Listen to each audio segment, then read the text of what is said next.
नमस्कार. आवाज माझा वृत्तवाहिनीत आपल्या सगळ्यांचं स्वागत. वेळेच्या काही ठळक घडामोडींकडे. एकनाथ शिंदे यांचा निर्धार, 29 महापालिकांमध्ये महायुतीचा विजय, ठाण्यात भगवा फडकणारच. नवी मुंबईत उबाठा आणि काँग्रेस नेत्यांचा शिवसेनेत जाहीर प्रवेश, ऐरोली बेलापूरमध्ये भगवा वाढला. आणि चेन स्नॅचिंग आरोपीला कर्नाटकातील बिंदर येथून ठाणे गुन्हे शाखेची थरारक अटक. लोकसभा जिंकली, विधानसभा जिंकली, आता 29 महापालिकांमध्ये विजय मिळवून विकास जनतेपर्यंत पोहोचवायचा आहे. त्यामुळेच या सर्वच पालिकांमध्ये महायुती करण्याचा निर्णय घेतला असून इथे महायुतीचा भगवा फडकेल असा विश्वास उपमुख्यमंत्री एकनाथ शिंदे यांनी ठाण्यातील कार्यकर्ता मेळाव्यात बोलताना व्यक्त केला. महायुतीतील जागा वाटपाबाबत पसरवण्यात येणाऱ्या अफवांवर विश्वास ठेवू नका. महायुतीत आपला सन्मान राखला जाईल असंही त्यांनी स्पष्ट केलं. ठाणे महापालिका निवडणुकांच्या पार्श्वभूमीवर मंगळवारी ठाण्यात प्रमुख पदाधिकाऱ्यांचा मेळावा आयोजित करण्यात आला होता. या मेळाव्यात उपमुख्यमंत्री एकनाथ शिंदे यांनी कार्यकर्त्यांना मार्गदर्शन केलं. पालिका निवडणूक कार्यक्रम जाहीर झाला असून सुपारी फुटली आहे, लगीनघाई सुरू झाली आहे. 3 वर्षांनंतर होत असलेल्या ठाण्यातील निवडणुकीत शिवसेनेचे खणखणीत नाणं असल्याचं त्यांनी सांगितलं. ठाणे हे शिवसेनेचा बालेकिल्ला आहे. बाळासाहेब ठाकरे आणि धर्मवीर अनंत दिघे साहेबांचा भगवा इथेही उतरवू शकत नाही आणि उतरवू शकणारही नाही असंही ते म्हणाले. विधानसभेत 80 जागा लढवून 60 जागा जिंकण्याचा चमत्कार आपण करून दाखवला. धनुष्यबाण आपल्याकडे आहे. लोकसभा आणि विधानसभेत विरोधकांचा टांगापलटी झाला. आता महापालिका निवडणुकीतही त्यांना पाणी पाजू असा टोला त्यांनी उद्धव ठाकरे यांना अप्रत्यक्षपणे लगावलाय. आगामी जानेवारीत होणाऱ्या निवडणुकांमध्ये महायुतीचा भगवा झेंडा दणदणीत फडकणारच असा विश्वास त्यांनी व्यक्त केलाय. कार्यकर्ते हेच माझं टॉनिक आहे, तेच माझी ऊर्जा आणि प्रेरणा आहेत असं सांगत शिंदे यांनी नागपूर दौऱ्याचा अनुभव सांगितला. हजारोंच्या संख्येनं शिवसैनिक भेटल्यावर आपली तब्येतही सुधारते असं त्यांनी भावनिक शब्दात सांगितलं. नेते येतात जातात, पदं येतात जातात, पण कार्यकर्ता हा पक्षाचा खरा पाया आहे असंही ते म्हणाले. मुख्यमंत्री असताना आणि त्यानंतरही ठाणे आणि महाराष्ट्राच्या विकासासाठी केलेल्या कामांचा आढावा घेताना शिंदे यांनी समृद्धी महामार्ग, coastal road, Atal Setu, metro प्रकल्प, सिटी पार्क, मोठे पायाभूत प्रकल्प यांचा उल्लेख केला. ठाण्यातील वाहतूक कोंडी लवकरच इतिहास जमा होईल असा विश्वास त्यांनी व्यक्त केलाय. महापालिका निवडणुकीसाठी एकाच टप्प्यात कार्यक्रम राबवून संघटनात्मक ताकद दाखवण्याचा निर्धार करण्याचं आवाहन शिंदे यांनी केलं. हिंदुत्वाची शान राखण्याचा आणि महायुतीच्या विजयाचा निर्धार करूया. ठाणे महापालिकेवर पुन्हा महायुतीचा भगवा झेंडा फडकवायचा आहे. प्रकल्प केले, योजना राबवल्या आणि त्याचे खणखणीत नाणे जनतेसमोर भाजले. धर्मवीर आनंद दिघे यांच्या आशीर्वादानं ठाण्यात पुन्हा विजय निश्चित आहे असंही ते म्हणाले. शिवसेनेच्या ठाण्यातील गटप्रमुखांच्या मेळाव्यानंतर आज नवी मुंबईतील ऐरोलीमधील उबाठा गटाचे माजी नगरसेवक MK मडवी, विनय मडवी, करण मडवी आणि तेजश्री मडवी यांनी उपमुख्यमंत्री एकनाथ शिंदे यांच्या हस्ते भगवा झेंडा हाती घेत शिवसेनेमध्ये जाहीर प्रवेश केलाय. त्यासोबतच बेलापूरमधून काँग्रेसचे माजी नगरसेवक मिथुन पाटील, अमित पाटील आणि काँग्रेसच्या महिला जिल्हाध्यक्षा पूनम मिथुन पाटील यांनीही शिवसेनेमध्ये जाहीर पक्षप्रवेश केला. यावेळेला मडवी यांच्यासह उबाटा गटाच्या ऐरोली शहर संघटिका सोनाली मोरे, विभाग प्रमुख सुरेश भास्कर, शाखा प्रमुख अमित जांभळे, माजी परिवहन समिती सदस्य राजेश घाडी यांनी देखील शिवसेनेमध्ये पक्षप्रवेश केलाय. यावेळेला शिंदे यांनी हे सर्व बाळासाहेबांच्या आणि देघे साहेबांच्या विचारांचा वारसा पुढे घेऊन जाणाऱ्या मूळ शिवसेनेमध्ये परत आले आहेत असं सांगत या सर्वांचं स्वागत करून भावी वाटचालीसाठी शुभेच्छा दिल्या. यावेळेला परिवहन मंत्री प्रताप सरनाईक, माजी आमदार रवींद्र फाटक, ज्येष्ठ माजी नगरसेवक देवराम भोईर, माजी स्थायी समिती सभापती संजय भोईर, ज्येष्ठ माजी नगरसेवक हनुमंत जगदाळे, ठाणे जिल्हा महिला संघटिका मीनाक्षी शिंदे, नवी मुंबई महानगरपालिकेचे माजी विरोधी पक्षनेते विजय चौगुले आणि शिवसेनेचे नवी मुंबईतील सर्व प्रमुख पदाधिकारी उपस्थित होते. आज उबाटातील माजी नगरसेवक विनया मडवी, त्याचबरोबर करण मडवी आणि तेजश्री मडवी या चौघांनी शिवसेनेमध्ये प्रवेश घेतलेला आहे. उबाटामधून मी त्यांचं मनापासून स्वागत करतो आणि त्यांना शुभेच्छा देतो. त्यामुळे ऐरोलीमध्ये पूर्णपणे शिवसेनेचा पूर्ण जो ऐरोली भागामध्ये शिवसेना अधिक मजबूत होईल आणि शिवसेनेची ताकद तिथे ऐरोलीमध्ये अगोदरपासूनच मजबूत आहे आणि MK मडवी आणि त्यांच्या कुटुंबियांनी प्रवेश केल्यामुळे आणखी शिवसेना तिथे मजबूत होईल. MK मडवी एक कार्यकर्ता म्हणून काम केले अनेक वर्ष करतो. महिलांच्या गळ्यातले दागिने खेचून पसार झालेल्या आरोपीला ठाणे गुन्हे शाखेनं बिदर कर्नाटक राज्य इथून अटक केली आहे.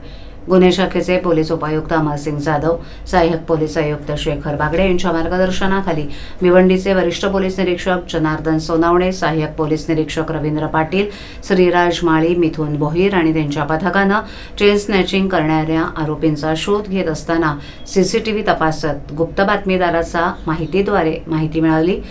चेन स्नॅचिंग करणारा आरोपी अब्बास उर्फ बड्डा युनुस सय्यद राहणारा आंबिवली याला बिदर कर्नाटक राज्य इथे पळाला होता. त्याप्रमाणे पोलीस उपनिरीक्षक रवींद्र पाटील आणि त्यांचे 5 जणांचं पथक बिदर इथे पोहोचलं. बिदर इथे आंबिवलीपेक्षा मोठी वस्ती इराणी लोकांची आहे, त्यामुळे मोठ्या शिताफीनं कारवाई करावी लागते. रवींद्र पाटील यांचं पथक आणि लोकल पोलिसांचे 8 लोकांचे पथक घेऊन पहाटे 4 वाजता सगळे झोपेत असताना आरोपी लपून बसलेल्या दरवाजाचं कुलूप तोडून आरोपीला ताब्यात घेतलं. 5 मिनिटात ही कारवाई करण्यात आली. त्यानंतर आरोपीला ठाण्यात आणून त्याची कसून चौकशी केली असता त्याच्याकडून चोरलेले सोन्याचे 232.5 ग्रॅम वजनाचे 30,22,500 रुपयांचे दागिने हस्तगत केलेत. आरोपी चेन स्नॅचिंग करताना बाईक चालवणाऱ्या साथीदाराचा शोध पोलीस घेत आहेत. नारपोली पोलीस ठाणे येथे सोनसाखळी चोरी चेन स्नॅचिंगचा गुन्हा दाखल होता. त्या गुन्ह्याचा समांतर तपास गुन्हे शाखा घटक 2चे पोलीस निरीक्षक पी.आय. सोनवणे आणि त्यांची टीम ACP शेखर बागडे यांच्या परीक्षणामध्ये करत होती. त्यामध्ये अब्बास उर्फ बड्डा युनुस सय्यद राहणार आंबिवली कल्याण ठाणे हा आरोपी निष्पन्न झाला. त्याला PSI पाटील गुन्हे शाखा घटक 2 आणि त्याच्या टीमने बिदर कर्नाटक येथून ताब्यात घेतलं. त्याच्याकडून एकूण 20 चेन स्नॅचिंगचे गुन्हे उघडकीस आले आहेत, ज्यामध्ये 232 ग्रॅम सोनं ज्याची किंमत अंदाजे 30 लाख इतकी आहे इतकं सोनं जप्त करण्यात आलेलं आहे. सदर आरोपीला आज भिवंडी शहर पोलीस ठाण्याच्या गुन्ह्यामध्ये रिमांडमध्ये घेतलेलं आहे. त्याला आज मान्य न्यायालयामध्ये आम्ही हजर करून पुढील रिमांड घेणार आहोत. कशी होती तुझी पोलीस?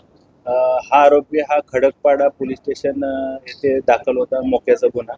त्या मोक्याच्या गुन्ह्यामध्ये ह्या आरोपीने आणि त्याच्या साथीदारांनी पोलिसांवर हल्ला केला होता. त्या अनुषंगाने मोका दाखल होता. या मोक्याच्या गुन्ह्यामध्ये तो फरार होता 2023 पासून. त्यानंतर देखील त्याने ठाणे पोलीस आयुक्तालयाच्या क्षेत्रामध्ये विविध प्रकारचे चेन स्नॅचिंगचे गुन्हे केले होते आणि त्याच्यावर यापूर्वी देखील काही चेन स्नॅचिंगचे देखील गुन्हे दाखल आहेत. सर, यामध्ये अजून काही आरोपी सापडतील का येत्या काळात आणि कशा प्रकारे तपास सुरू आणि कशा प्रकारे जे आहे चोरी करायचं, म्हणजे बाईकवरनं केली जायची, घरातला घरफोडी करून केली जायची? अब्बास उर्फ बड्डा युनुस सय्यद याच्यासोबत अजून काही साथीदार असण्याची शक्यता तपासून निष्पन्न झालेली आहे. त्याचबरोबर त्यानं सोनसाखळी चोरी किंवा चेन स्नॅचिंगच्या गुन्ह्यामध्ये जे सोनं चोरलेलं आहे ते कुठल्या ज्वेलर्सला विकलेलं आहे किंवा अजून कोण त्याचे साथीदार या गुन्ह्यामध्ये सामील आहेत का, त्या अनुषंगाने गुन्हे शाखा घटक 2चं पथक अधिक तपास करत आहे.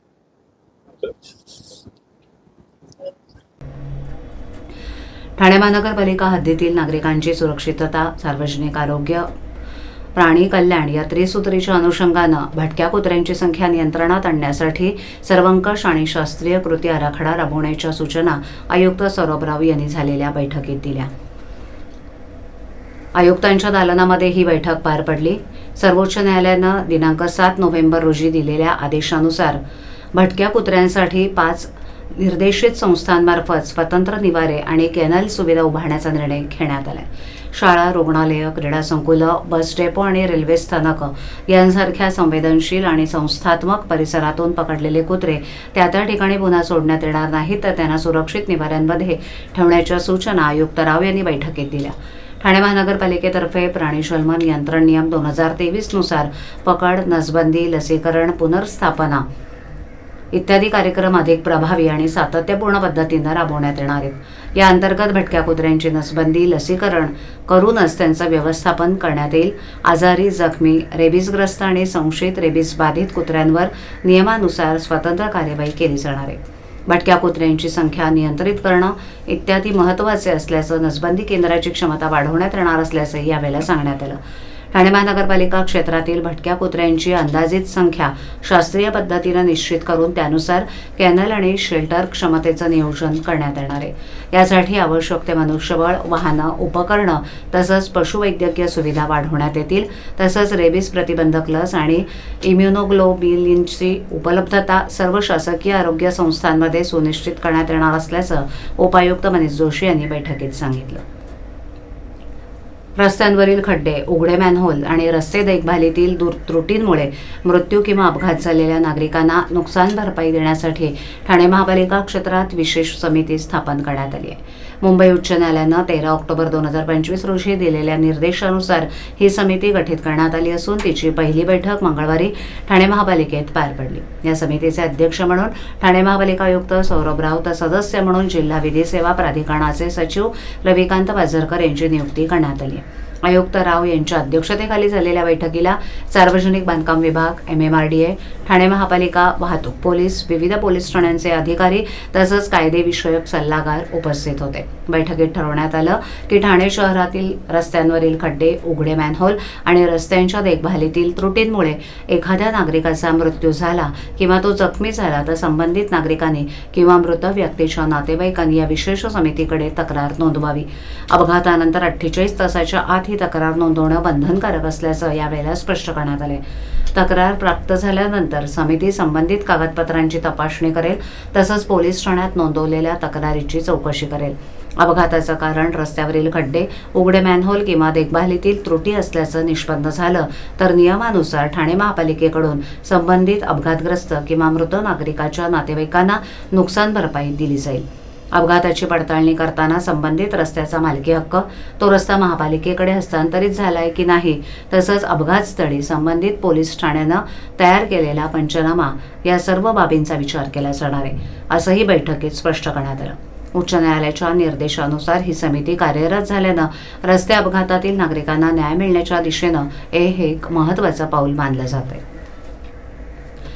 ठाणे महापालिकेत राष्ट्रवादी काँग्रेस दुसऱ्या क्रमांकाचा पक्ष आहे. गतवर्षी आमचे 38 नगरसेवक निवडून आले होते. राष्ट्रवादी काँग्रेस ही भाजपाशी युती करणार नाही, मात्र शिवसेनेनं सन्मानपूर्वक जागा सोडण्याचा प्रस्ताव दिल्यास युती केली जाईल, अन्यथा स्वबळावर निवडणूक लढवण्याची तयारी पूर्ण झाली असल्याची माहिती राष्ट्रवादी काँग्रेसचे ठाणे शहर अध्यक्ष नजीब मुल्ला यांनी दिली. मुंबई महापालिकेत राष्ट्रवादी काँग्रेस वगळून भाजपानं शिवसेनेची युती करण्याचा निर्णय जाहीर केलाय, तर ठाण्यात भाजपानं स्वबळाचा नारा दिलाय. शिवसेनेनं महायुतीचा महापौर होईल अशी भूमिका मांडून युतीबाबतचा चेंडू भाजपाच्या हाती दिलाय. आता मुंबईप्रमाणे ठाण्यातही युती करण्याचा निर्णय घेण्यात आला असून शक्य नसल्याचं मैत्रीपूर्ण लढतीचा पर्याय ठेवण्यात आलाय.